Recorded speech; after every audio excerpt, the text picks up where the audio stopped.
YCP అధికారాన్ని కోల్పోయి ఏడాది దాటిన తర్వాత కూడా ఆ పార్టీ నాయకుల అక్రమ దందాలు బయటపడుతూనే ఉన్నాయి. ఇంతకాలం తప్పించుకు తిరుగుతూ ఇటీవలే ఏపీ పోలీసులకు చిక్కిన మాజీ మంత్రి కాకాని గోవర్ధన్ రెడ్డిపై వరుస కేసులు నమోదవుతున్నాయి. ఇంతకీ ఆయనపై ఉన్న కేసులేమిటి? తాజాగా బయటపడిన స్కామ్ ఏమిటి?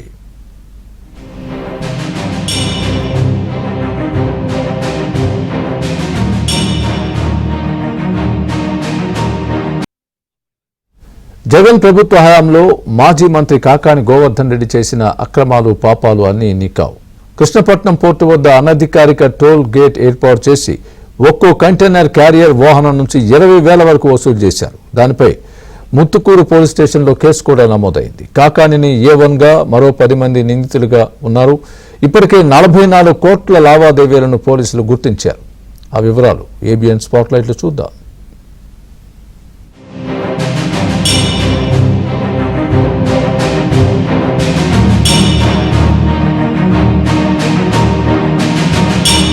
కృష్ణపట్నం పోర్టుని KPCL నిర్వహిస్తూ ఉండేది. జగన్ సీఎం కాగానే పోర్టుని అదానీ కంపెనీకి అప్పగించారు. అప్పటి వరకు ఏడాదికి 6 లక్షల కంటైనర్ల ఎగుమతులు దిగుమతులు జరుగుతూ ఉండేవి. 60కి పైగా ఎక్స్పోర్ట్ కంపెనీలు ఉండేవి. సుమారు 10,000 మంది ఉద్యోగులు, మరో 10,000 మందికి పైగా వాహనదారులు, డ్రైవర్లు, క్లీనర్లు, ఇతరులు ఆధారపడేవారు. అదానీ కంపెనీ కంటైనర్ టెర్మినల్ను తరలించేసి పోర్టుని డర్టీ పోర్టుగా మార్చేసింది. అందుకు మాజీ మంత్రి కాకాని గోవర్ధన్ రెడ్డి, అప్పటి ప్రభుత్వ పెద్దలు పూర్తి సహాయ సహకారాలు అందించారు. అందుకు భారీ మొత్తంలోనే ముడుపులు చేతులు మారాయని అనడంలో సందేహం లేదు.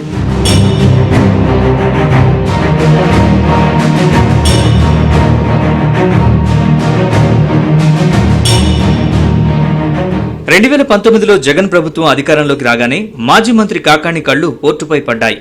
అన్ని మార్గాల్లోనూ దాన్ని ఆదాయ వనరుగా మార్చుకున్నారు. అప్పటి వరకు 60కి పైగా ఉన్న ఎక్స్పోర్ట్ కంపెనీలకు కృష్ణపట్నం లారీ అసోసియేషన్ వాహనాల్ని సరఫరా చేస్తూ ఉండేది. వాహనదారుల వద్ద నామమాత్రపు ఫీజులు తీసుకుంటూ అసోసియేషన్ నడిచేది. కాకాని అనుచరులు మొదట ఆ అసోసియేషన్లోకి చొరబడ్డారు. కృష్ణపట్నం లాజిస్టిక్స్ పేరిట మరో అసోసియేషన్ ఏర్పాటు చేశారు. కృష్ణపట్నం లారీ అసోసియేషన్ కార్యకలాపాలన్నింటినీ నిలిపివేశారు. ఒక్కో వాహనం నుంచి బాడుగులో 4% చొప్పున 10,000 నుంచి 20,000 వసూలు చేసేవారు. అలా 100 కోట్లకు పైగా వసూళ్ల పర్వం కొనసాగింది. కూటమి ప్రభుత్వం అధికారంలోకి వచ్చాక ఆ కార్యకలాపాలకి అడ్డుకట్టపడింది.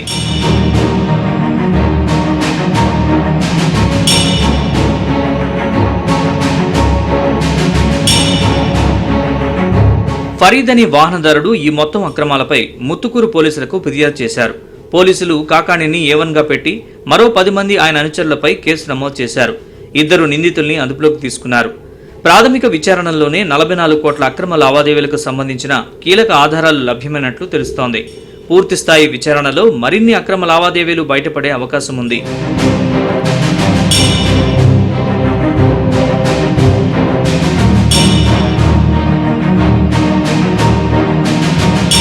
అనధికారిక టోల్గేట్ ఏర్పాటు సమయంలో 2 రోజుల పాటు వాహనాలన్నింటినీ కాకాని అనుచరులు నిలిపివేశారు. ఎక్కడెక్కడి నుంచో వచ్చిన డ్రైవర్లు, క్లీనర్లకు నరకం చూపారు. వారంతా ఆందోళనకు దిగగా పోలీసులతో దాడులు చేయించారు. దేశంలో ఏ పోర్టు వద్ద ఇలాంటి పరిస్థితి, భారీ మొత్తాల్లో వసూళ్లు లేవంటూ ప్రశ్నించిన వాహనదారులపై తీవ్రస్థాయిలో బెదిరింపులకు పాల్పడ్డారు. 5 ఏళ్ల పాటు ముక్కుపిండి మామూళ్ల దందా సాగించారు.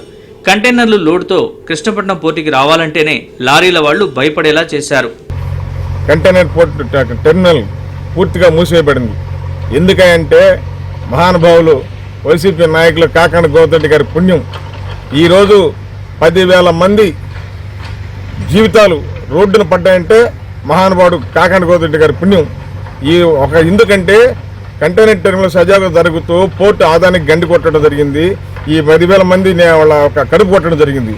అక్కడ దారి దోపిడీ అంటే కంటైనర్స్ వచ్చే దారిలో వీళ్ళు ఎట్లాంటి అనుమతులు లేకుండా, పర్మిషన్స్ లేకుండా, గవర్నమెంట్కి తెలియకుండా ఒక దందా నడుపుతూ రోడ్లో వచ్చేపోయి లారీలను ఆపి డబ్బులు దండి అంటే వీళ్ళ రేట్లు డిసైడ్ చేయటం, వీళ్ళు డబ్బులు దండేసేస్తుంటే వీళ్ళకి భయపడి ఆ కంటైనర్స్ కృష్ణపట్నం పోర్టుగా రావడం ఆగిపోయినాయి. కొన్ని కంటైనర్ టెర్మినల్ లేని దానివల్ల ఈరోజు ఆ కంటైనర్ టెర్మినల్లో పనిచేసేటువంటి ఉద్యోగస్తులందరూ కూడా 10,000 మంది ఈరోజు ఉద్యోగాలు లేక చాలామంది ఇబ్బందులు ఎదుర్కొంటూ ఉన్నారు.